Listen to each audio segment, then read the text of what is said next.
Welcome to episode 76 of Stageworthy. I'm your host, Phil Rickaby. Stageworthy features conversations in Canadian theatre with artists of all stripes, from actor to director to playwright and more.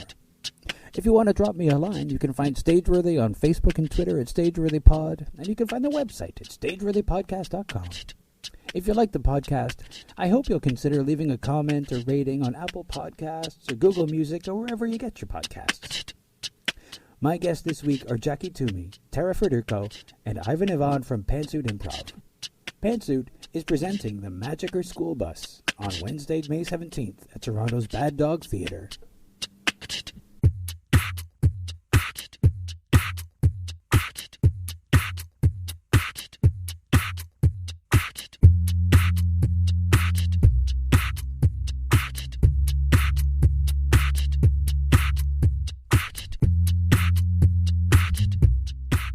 So, Pantsuit Improv. Yes. So, tell me about the name. Where does Pantsuit Improv come from, as far as the name goes? So, we were a class at Bad Dog Theatre Company, and we had narrative studio in their narrative studio series program, and we had to come up with a form for a grad show. And at the same time, Bad Dog has their Blockbuster week, which is a festival for forms that are TV or film related, action oriented. Yeah, and so we had two ideas that were that we really wanted to do, both of them, and one of them was perfect for Blockbuster, and it was Pantsuit. We brainstormed a bunch of ideas. Someone pitched like a West Wing one that was about walking and talking. And then someone else pitched, I think it was Devin and I, pitched like a pantsuity one. Veep inspired. And then someone said the phrase suits, but with pants. And then we were sold. We're like, it has to be Pantsuit. So that was the name of our form. Okay. And from that, we got a nod from Bad Dog for during Blockbuster Week, being like honorable mention, just like a wink. We're like, okay, people are starting to like recognize us as Pantsuit, so we just kept the name because it was that's how people fun miss. And low key feminist. Yeah. I'm curious for somebody who doesn't come from the improv world. When you say the form, what do you mean? So we came up with a show that was... So sometimes it'll just be short form, which is like, whose line is it anyway? A bunch of games. Sometimes it'll be long form, which is scenes can be connected. Characters can come back. It's not like you do a scene and then you forget about it. And so we had to come up with an original form. So a show that has a structure or doesn't have a structure but has like a tone or something. And so we came up with a... basically improvised Veep meets the West Wing. Okay. So and the form is like parameters in which you play.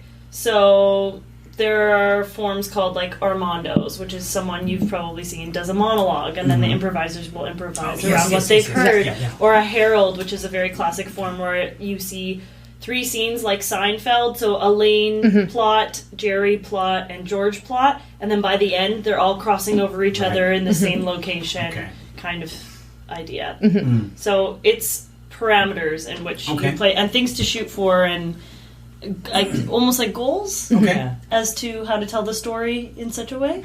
I try to describe it to my coworkers like the content is never the same, but I guess in a way it provides a way for us to know kind of like what world are we in and kind of help guides us more than anything else. But yeah. So you guys came together in from a class at Bad Dog. Yeah. What was your improv background before that, or were you completely new to improv? We had a mixed bag, I think. We had a lot of, and we started with I think 12 people, and now there are 8 or 9 of us. 9 of us. So there were people that were in TV and film. I came my background's music theater, but then trained in improv. I don't know if you guys want to speak to your... I did improv and sketch. So I came from doing stuff at Second City Training Center and just performing a bunch. Yeah, I'm kind of a Bad Dog baby. This is how I got my start in doing classes from drop-ins and then all the way through to the narrative studio series. So there were a handful of us that had done a crossover from Second City.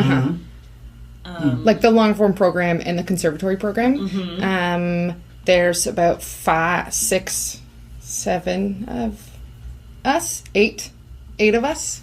So our group is 9. Yes, so 7 of us have done conservatory. And there's 9 people in the group? 9, yeah. That's kind of a big. Yeah, it is actually. Yeah. It is a big gang. Yeah, it's cool because Julie Osborne, who is the artistic director of Bad Dog, she's currently on mat leave. So Etan Muskat is the interim artistic director. But Julie had said that our group was really good because you don't see where everyone else is coming from. You don't really see individually us in shows. It's not like, oh, that one person is standing out. Right. She said the nice thing is that it really, truly is an ensemble.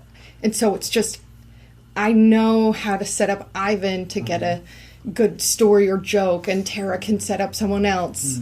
So it's a nice community. Mm-hmm. It's definitely like, sometimes when we're all on stage together, I'm like, look at all these people. But it is like, I think even like last night we had our opening show, right, for Magic or School Bus in its entirety. And it was like, it worked. Mm-hmm. Like everyone was there, and I don't feel like people were stepping on each other's toes. And somehow it came together. I think the vision of how they put together these ensembles for these studio series is, well, the process is that people audition, and I guess the goal of putting 12 people together is people who can work well together.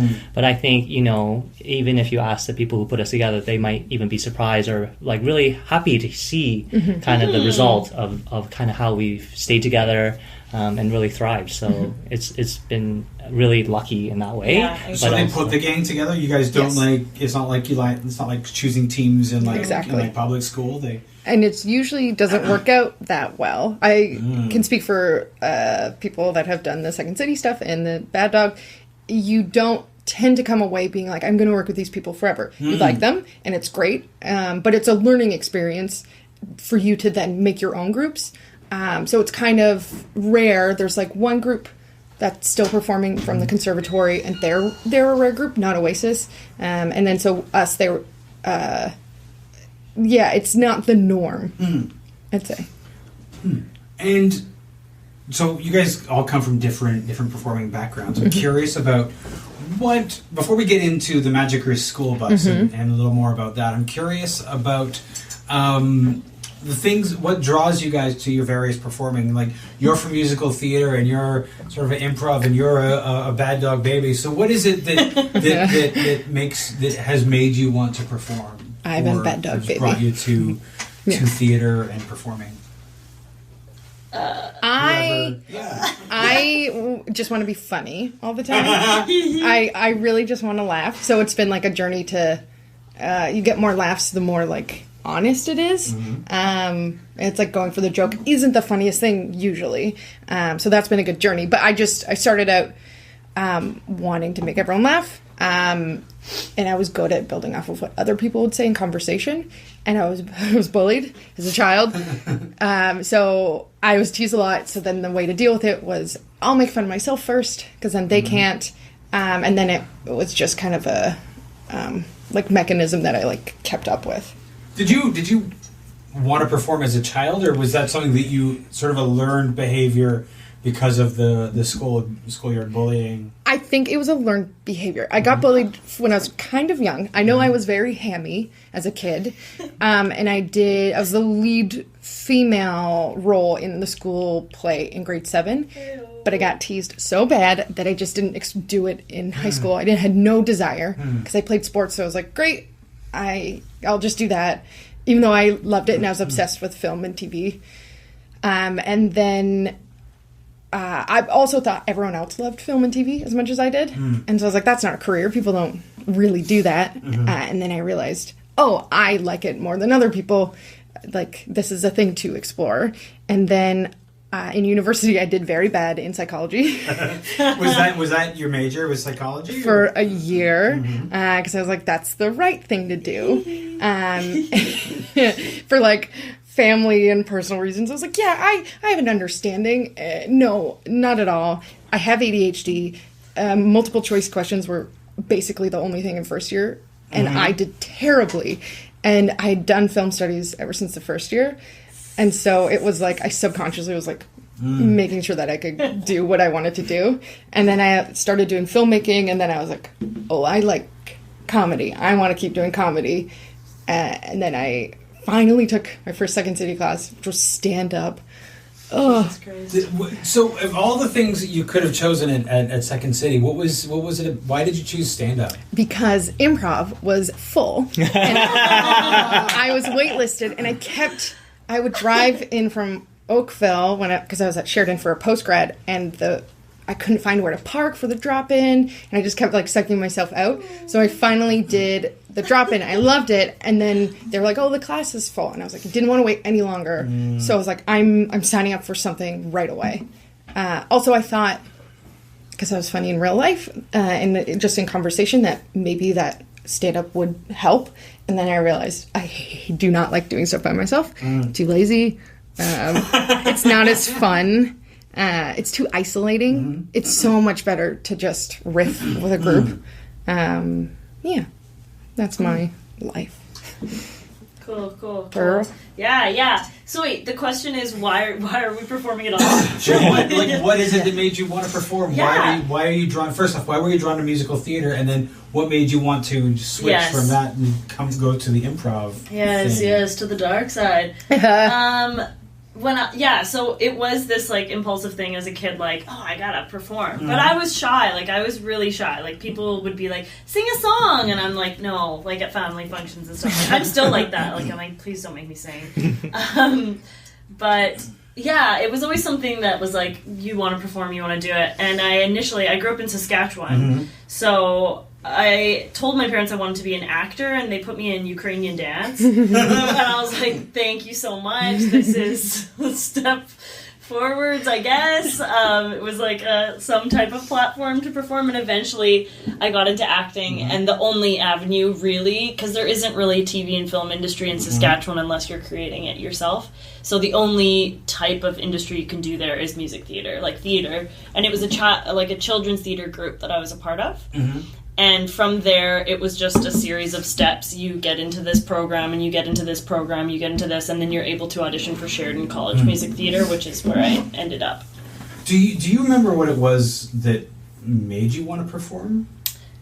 No, I don't. And I think in some ways, like, maybe it was a competitiveness, like being like, oh yeah, like I could do that, like that, I see that, or but I don't. Had you seen really somebody know. performing before? Or were you? I'm always curious about what makes people decide they want to do this. No, like there isn't like a particular instance where you're like, I saw the Wizard of Oz. Like no, that's not a thing that happened to me. And it was just a series of steps that led to music theater, and then from there, improv. So the switch from music theater to improv, and if it can be called a switch, but what was it that drew you to improv? This is such a bad answer, but it was like a lot of other people being like, try it, like just do it, I think you'll be good at it. And it like took me so long till I was like fine, and then I did it and got addicted. Like, I'm curious, were those people who were telling you should do it, were they already improvisers? No, they weren't. Okay. They were other theater performers, like friends that I was in school with, and they were like, you're funny, and like you're good at this, and like blah blah blah blah. But it just felt like a split focus at that point, because Sheridan, the program is very specific and very intensive, and they teach you a lot about how to be double pirouetting, singing the right note every time, perfect pitch type of performer, which is amazing, and it definitely leads to a lot of long-standing careers for people, but it's very tunnel vision. So it was hard for me to want to kind of split my focus that way. And then when I finally did, I was like, I'm never going back. Did you find it difficult to try to split your focus, or to? Yeah, well, it's that type of thing too, where you're working so many things at the same time, and what is it, like master of many, master of none, or jack of all trades, of all trades, master of none. Like you sometimes start to feel that way, and you're like, I'm really sucking at this, and I'm sucking at this, so I need to be really good at one thing. But I know.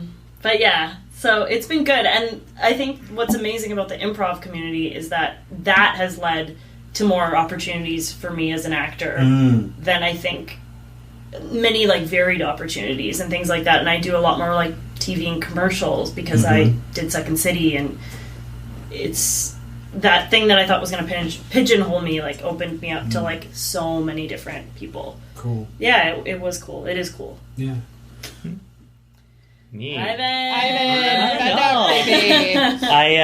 I feel like I liked performing and just being kind of have attention on me every now and then, I guess. We're all whores, right? But I guess I only did like drama for 1 year in high school. You know, I did engineering in school. It wasn't until I guess I met my partner and we wanted to do something fun, and so we did a drop-in at Bad Dog. We had both done improv like once or twice beforehand, but it was just something nice to do together. And so in a way, that competitiveness individually, it resonates in that like whatever I do something new and I like it, I really want to be good at it. And so I guess I always, you know, for the past few years, I wanted to take more classes. I wanted opportunities to, you know, get on stage, because I think that getting on stage is a chance to really practice those skills that you learn in class. But I think it kind of came more organically to want to perform, and I think especially perform with this group, with Pantsuit in particular. There's a safety and a comfort there. So yeah, I feel very lucky about that. But yeah, I think this is just something that is just a great part of my life now, in a small way. So can I ask you about, so you took theater in high school for the 1 year. Yeah. Was that the, oh, I hear it's a bird chorus? Like, no. I think I was actually interested in Okay. it, really, like, because it was optional at that point. You know, I took music in grade 9, and in grade 9 you kind of have to take an arts course. Yeah. But in grade 10 I took drama. So yeah, no, I think I definitely actively or purposefully chose to do that. I don't know why I didn't go further, because I really enjoyed it. It was really fun. So, but then you went into engineering. Yeah. So was that like, were you being pushed towards engineering, or was it not just necessarily? Like I think it was more just practical immigrant choice. Like, you know, like I feel like it's one of those. You know, I think you go to university to get a job, and you Psychology. know, right, psychology. So no, I think you know, I don't regret it. I really like my day job, but I think yeah, there's a side of me that wants to create and be creative. So yeah, I think this fulfills it. So before you were, you know, thrown together in the group that became Pantsuit, you'd taken other classes. Had you been with other groups that didn't quite gel as? No, was Pantsuit your first group? Yeah, well, when we first did improv, me and my partner Peter, we were in a group that kind of took the foundational courses together. So I guess in a way that was a group that was kind of together, but and we did actually put a student show together at the end of that, which was kind of unique for that level. But no, this is the first group that I've been a part of. So I guess I don't know any different, but so it's cool. But yeah. So Pantsuit is a group of 9 performers who, from what you're saying, get along pretty well. Yeah. And you're creating some. So you had your Veep / West Wing show, which somehow leads to the Magic or School Bus. Explain for me how you go from your political show to your faux kids show. Well, so in class, to have a grad show, we had a pitching day. So everyone brought an idea, and we all pitched, and we kind of circled like 2 ideas we really liked. And then we had a hard time deciding, so we're like, let's do both. And the other one was called Family Portrait, and it was like The Big Chill minus death. It was... Spoiler alert. Yeah. No, it's not a spoiler. Yeah. It's the beginning of the movie. It's like a family that goes to a cottage over a course of a weekend, and they're like there the whole weekend. Okay. And so it was really just ensemble based. It was a little more... I'll say serious, but it wasn't, because we would try to be like, let's do grounded, but we would get a family motto or just a motto from people. And so one of them was like, when the going gets rough, get rougher. And so we just yelled the whole time. And like, it wasn't it was grounded in that it's like, I have a yelling family. Like, so we were drawn to that. And then for this run, it was called Spring Binge.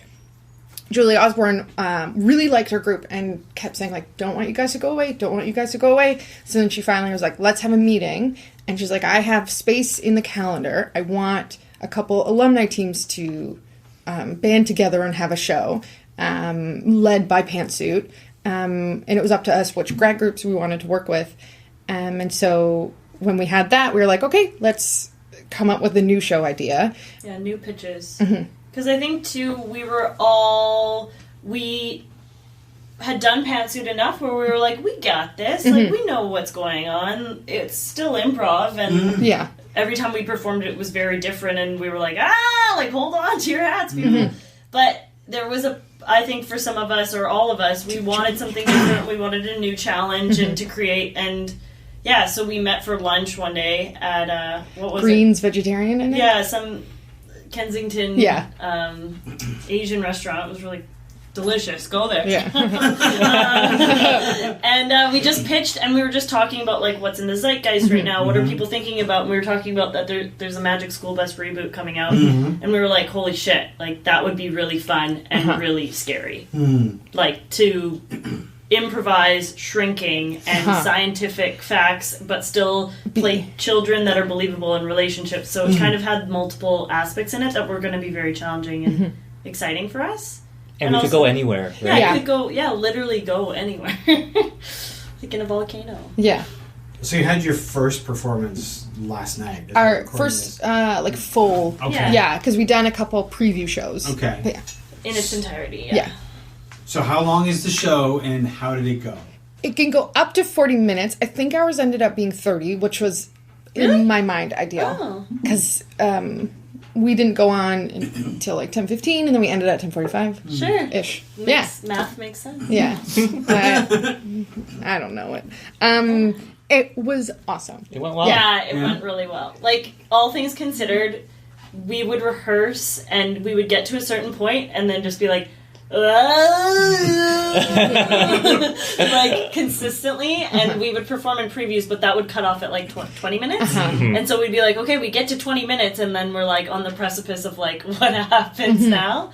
And so all things considered, it went really well. It was really fun. Yeah.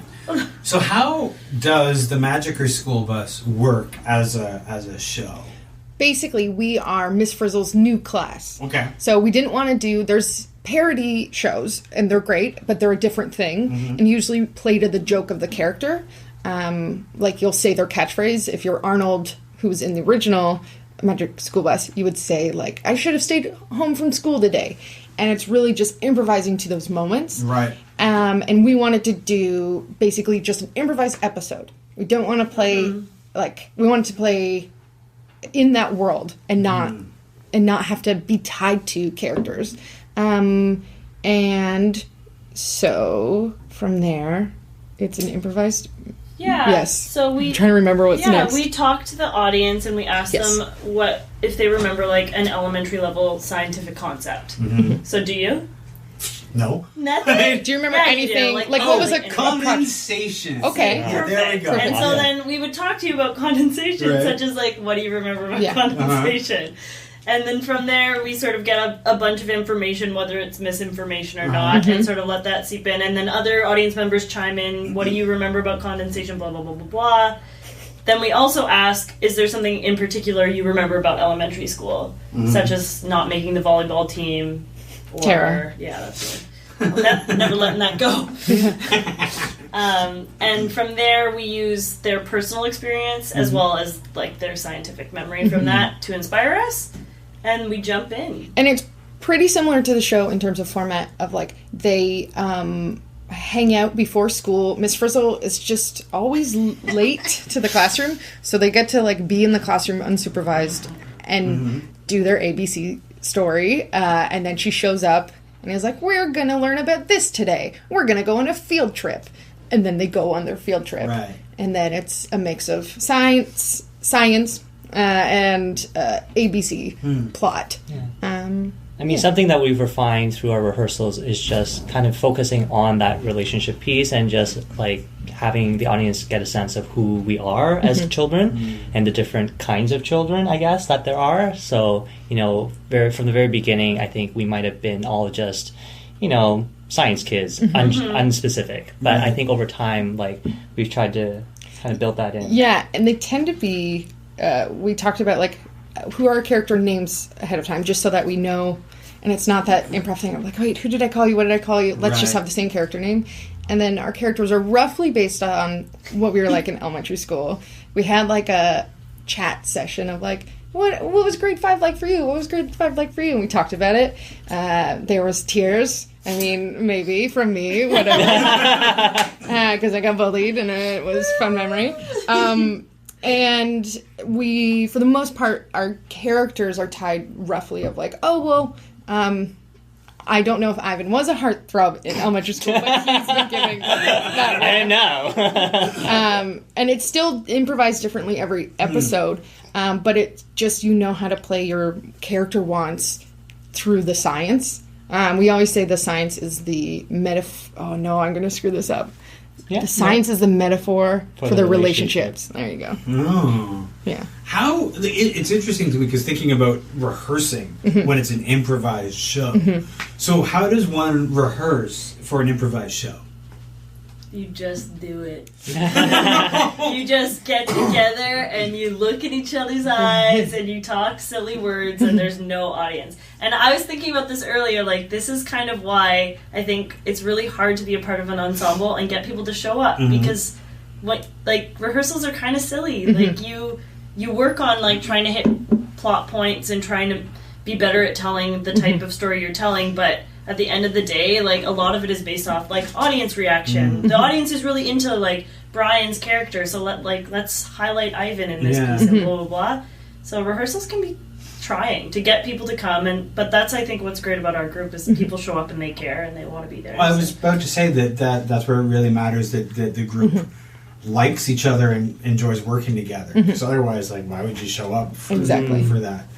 Must be hard in some groups to actually get that happening. Yes. Totally. Yeah. And I think too, well, and then that's not to say we don't like work on like there's like exercises and like physicalization. Do we want to do like what we would call scene painting? So when we enter a scene, like there's a brick wall, there's a piece of art on the wall, like things like that. We did a workshop with Sexy Rex because we knew like to build the bus. Who does physical theater? Yes, they do physical theater, and of how to build the bus in a way that allows, like, oh, we're going to be this big size, but sometimes it'll shrink. How do we physically shrink on stage and have everyone support it right away? Well, if you're going to talk about that kind of thing, Sex T-Rex is probably the group to talk about. They're so good. Yeah. And I think, to Tara's point, I mean, in terms of how do we rehearse, I think a lot of it is that subtle building of trust, really. Like, I think for a group to want to work together, I think that, like, trust, like, and I think it's not something we explicitly, do exercises on, but I think the fact that we do get together and we learn more about each other, talk about, you know, what grade 5 was like that kind of thing, I think really brings people together, I guess. In improv, this is so like, but there's an improv term called group mind, and that's really what ensemble lends itself to, is just a thing of like, you'll count, this is a simple exercise, but you count from 1 to 21, and if you're supposed to close your eyes or look at the ground, but if you if we both say 5 at the same time, you have to go back to 1. And it's surprisingly more difficult than you think because it's just that feeling of like, you know when you're supposed to speak sometimes you don't. And it's how to share your voices. Like, oh, I've said like 8 numbers. I should take a pause, let everyone else speak. Or and so there's exercises like that strengthen the group mind. So how's your gang's group mind? Is it pretty strong? Strong with force? I think it's getting stronger and stronger. Yeah. Good. We can face Darth Maul soon. I was actually been noticing, just generally as I sort of like look at listings that come across my Facebook feed, because that's where we find out about shows now. Yeah. A lot of shows or improv shows or comedy shows that are based off TV shows that are currently in the zeitgeist. Like there's a Potter Improv. Yes, Potter Prov. Potter Prov. There's Riverdale. Riverdale, which, because Riverdale, everybody's watching Riverdale. There's like all these things.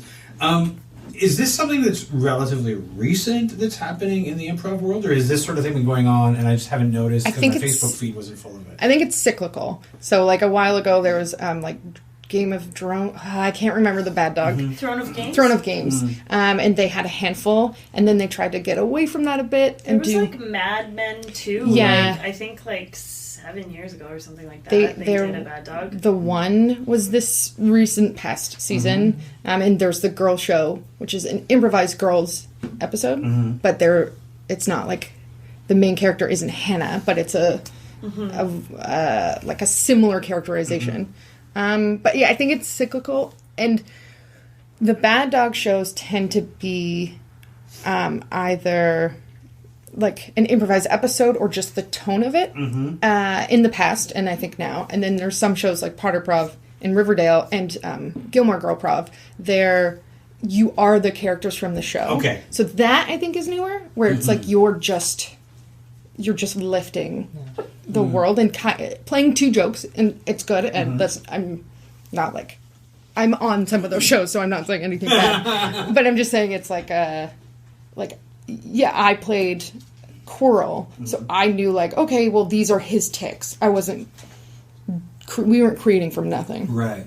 I mean, I don't know too much about the marketing of it all, but my sense is that, it's hard to market new pieces of art to people, and so the easier the audience can grab onto a concept, then the easier it is to market. So, I mean, that's my sense of why that is. I don't know from the history of improv whether that's always been the case, but I would assume that giving the audience a shorthand of, this is what the show is all about. Do you want to come see it? If you're interested in this, you're going to like this. Yeah. Speaking of people who come to see the show, do you guys have a sense of who the people who are coming to see the Magic or School Bus are? Are they coming from a sense of like, I remember that show? Or are they coming because they're friends and family? Do they have no idea what they're coming for? Do you have a sense of if there's people coming to the show who are fondly remembering watching Miss Frizzle and the gang on TV? Or I think it's a mix of like friends and family, fellow improvisers, and then we did a preview show, and in the dark we played the theme song, not the whole thing, and just hearing people go, oh my god, just that level of like, I remember that show.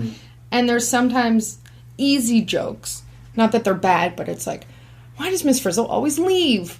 Where it's like the laugh is on the recognition of like, that's true, and less on the what we're actually doing in that moment.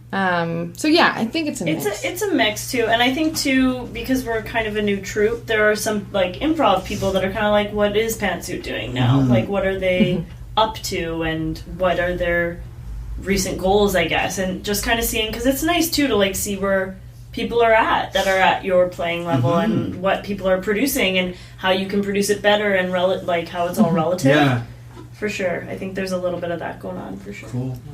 What do you guys, how long do you see yourselves doing the Magic or School Bus? Do you see this sort of thing sort of going for a long while, or do you think that you might tire of it, or... We've talked about our ambition for it. I mean, I think it's all up in the air at this point. Like, I think, we'll see how this run goes, and we see what opportunities it presents. But we've talked about different places we could take it. We did talk about, could this be targeted towards a more school-aged audience? So I think we want to take it to more places. I think, too, also, like, as much as, like, we've developed it, and, like, opening night was last night in its entirety, we haven't stopped, like, learning how to do the form better, and the more we perform it, the better we get at it, and then it goes into our pocket. So if someone's like, I don't even know why... I want pantsuit. Pantsuit, but, like, do your pantsuit form. Yeah. We have that in our back pocket. Yeah. It's like, Pantsuit, there's like a, I don't know, science themed thing. Like, can you guys do Magic or School Bus? Like, that's a part of our ammunition now, I guess. So I think, like, our whole goal, too, in Spring Binge was let's develop something new. So it'll always be kind of, I hope that it'll always be kind of a thing where we're developing new things and creating new things, because that's also, like, what is feeding us, right? To create something new and present new material and target new issues in different ways, I guess. Cool. So when you guys were doing your previews, you only ever went, like, 20 minutes. So what was it like going, like, not having that 20-minute stop point, like finally going past that 20 minutes? Did it feel like the rug was pulled out from under you for a second, or was it like amazing? Was it what happened? It kind of was amazing. Yeah, it was. It was very like, we were scared. Like we were like, I don't know what happens, but like literally it just felt like it passed through. Yeah. And I think there's a moment we were all looking around me like we're doing it. Like this is okay.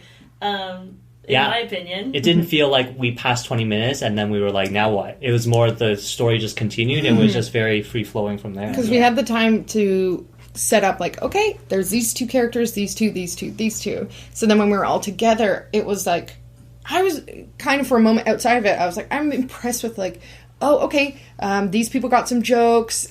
We just, like, it's that group mind thing of, like, oh, Devin didn't get a chance to say something yet. And as soon as she spoke, it was a killer joke and character specific. And, like, it was just that level of, like, we knew, like, ebb and flow of, like, yes, everyone has to... And there was no urgency of, like, oh, let's go to the next thing. Right. That was what we kind of hammered. Once we hit the end, like, once the lights were down and we, like, hit our time, we were like, oh, holy shit. Like, we just did it. I think that was, like, the, oh, wow. Because I think I was ready before the lights were pulled. I was ready for the next same. scene. Like, you're constantly, like, okay, so this happened, and, like, great. Like, let's keep going. So once the lights were down, we're like, oh, okay, great. Did you feel like you'd done what you wanted to do when those lights went down, or were you, like, ready to do more? Did you feel like there was more to say? I think it was pulled at the perfect moment, because I know internally we were like, yeah, we could keep going. But I think in terms of story, it's like you always leave them wanting more. And we ended with still so much energy, but in terms of, like, plot and narrative, it ended exactly where it should have. Yeah. It just would have been icing, and then you kind of, it's like diminishing results after a while. Totally. Yeah. So when is the next Magic or School Bus? May 17th. May 17th. Wednesday at 9:30 at Bad Dog Theater Company. And it's $10. Yeah. And we might have buttons. Yes. Like pins. What goes on is it a pantsuit button? Yes. Okay. So what goes on a pantsuit button? It's like a suit. Yeah. It's like a little, like, just the jacket, but you don't see the sleeves or anything. Yeah, it's just like the neckline. You're going to have to come and... Yeah, you'll have to come and see it. Or go on our Facebook. Are you guys on the web? Do you guys have so we're on the web? We're on Instagram, Twitter, and Facebook. Pantsuit Improv. Okay. And there's an email, pantsuitimprov@gmail.com, if you're like, I want to book them. I swear I didn't even know that. I was like, cool. Well, it's good somebody's monitoring them. Yeah. What about you guys? Are you guys on Instagram, Twitter, or your website? Ivan does not have a presence online. I'm like a terrible social media person. He's a blank. Yes, you Look at that. are. There's like nothing. No footprint. Even your email is a pseudonym. Yeah. Yeah. I was like, what? I don't know. You're running from something. He's got I'm not mystery even there. He doesn't like putting phone numbers online. Like, he doesn't want anything. I'm not even here. Off the grid. When I said Ivan, pictures of him on Instagram. Yeah. Are there? Well, when I said Ivan earlier, I was like, oh my god, is he going to be mad that I put his name out into the world? He had actually asked me before we started calling him Mr. X. For yeah. What are you? You're on. I'm Twitter, yeah. I'm private about my social media. Okay, that's fine. Well, fine. T-Federco at Twitter is fine. Sorry, which one? T-Federco. T-Federco. T-Federco. T-Federco. Oh. Now try to find her. Yeah. Nobody's going to be able to, so you're safe. It's all good. Jackie Toomey, just my name. Twitter. I think I just made my Instagram public, but yeah. Just do that. Do you guys manage the Instagram and the Twitter like together, or is there like somebody in the group who's like, this is who does our Instagram and Twitter? So we hired Victoria LeBerge as our publicist. Smart move. And yes, Such a good move. she's so nice and lovely and great. So we all can manage it, and we all have the passwords and stuff. But for the most part, Victoria manages it, which is, I can't say how nice it is to just not have that, even the stress of like, oh, I have to be posting. It's just done. Yeah. Thank you, Victoria. Yeah. Thanks, Victoria. Yeah. Like she put together a press release for us. Like it's just like I guess I'm like, hey everyone, let's get your bios together, and then she does it. Like does all it's hard to do that and still perform and stuff like that, and it's hard to have that promotional brain. You know, as somebody who does my own stuff, I know that Absolutely. it's hard. It's hard shit. And sometimes you're like, is this too much? But then she just puts it out there and you're like, great. I don't care if it's too much. It's out there. A lot of times I think that when, you know, the performer is putting together their own stuff, you're like not doing too much. You're like, oh, it's just a thing. Yeah. Yeah. Yeah, underselling. Come if you want. Yeah, You know? totally. You need, and you don't like have like this imposter. selling. Yeah, of course. Of And course. I think with Victoria, I mean, like her brain works in that way that you know is a publicist's brain. Like that's not my brain. Like I don't know how to do that well. So you know, I think you know she's totally worth it. And, I get tired. Like I can do some funny posts, but then I get burnt out of like how many jokes can I come up with? I really need like if there's a funny photo, then I find doing publicity easier. But I do get burnt out, and in my brain I'm like, oh, this is a task, and then it kind of gets to be too much. So having someone, it's easier to even juggle more than one troupe because I'm like, I don't have to put in as much work. Right. So my time is devoted to like doing what I want to do instead of doing stuff that you have to do. Or think you have to do and how often. So now that the Magic Crew School Bus is sort of on its feet, are you guys still rehearsing stuff, or are you guys just running it and you're going to go in next Wednesday and just sort of just fucking do it? I think we're going to do it. Yeah, we're going to do We're it. just going to fucking do it. Yeah. Yeah. I mean, we're continually like in talks with each other and constantly being like, check this out, LOL, like all that stuff. But I don't think I don't know. No, Maybe we will. I don't know. Yeah, we met like an hour and a half early on Wednesday, and we did a run through. We just like went over, hey, these are the like things to remember of like, oh, when we're building the bus, like do these types of things. And like that was good because it just got in our body. But I know most shows, like a Bad Dog, they'll do rehearsals up to their preview. They'll do it, and then once they're in the run, they just don't rehearse because it's in their bodies. Which is also a theater thing as well. But do you guys do like since each show is like new? You know, with a theater show, you do it. It's after your previews, it's locked. You don't have to worry about it. You show up, you do it. Do you guys like do a debrief after the shows? Like talk about what worked, what didn't work, or do you just like deal with it and just go? Especially in previews, there's like a debrief. Last night, really, and I'm very aware of my own faults, so I'm rarely like, I'm so happy, it was perfect. I think it was perfect last night. I was so happy with it, and so I think after last night we were like, no, we do not have any notes. But in general, it might be like, oh, the bus was clunky. Hey, maybe like this is why it was clunky. Or like, wouldn't it be cool if we also had music come in here? It's not really... Yeah, it's little technical elements, but I think we're in a place where we're like, it's good enough. We don't have to stress about trying to get together on the weekend or trying to get...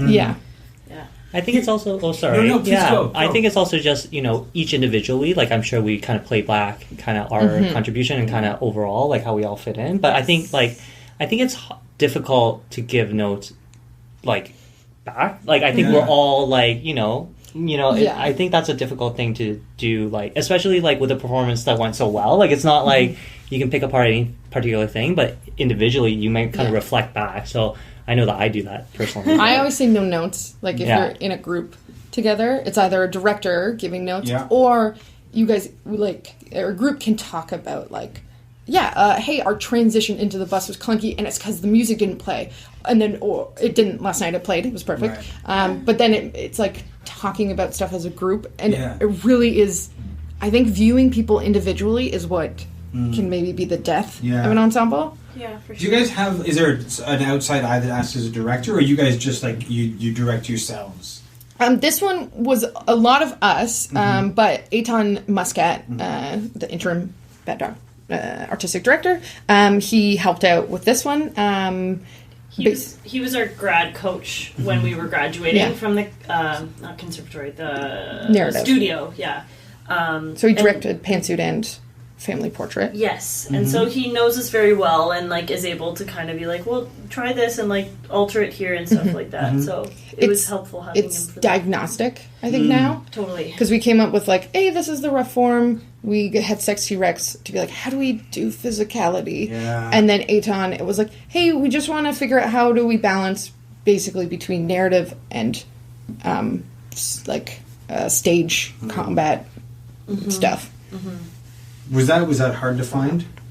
Like that balance between the narrative and stage combat, or I think Etan helped a lot. Yeah. For sure. You know, I don't know if we, without him, could have pushed through that, but I think certainly our session with Etan was super helpful. Yes. Yeah, and also the preliminary preview shows where we were, okay, so let's just do very rough, bare bones, no talking about a form, magic or school bus. Okay, next time let's add in physical theater. And so we were working like, not clunkily, but like we were still working through the things. And I think last night it just all came together and we were like, Nice. Yeah. like, Nice. thank God. So I'm going to ask a question that is one of those. I don't even know if I should ask this, but now that you've had such an amazing performance of the first one, are you guys worried about the next one, or are you just like fuck it?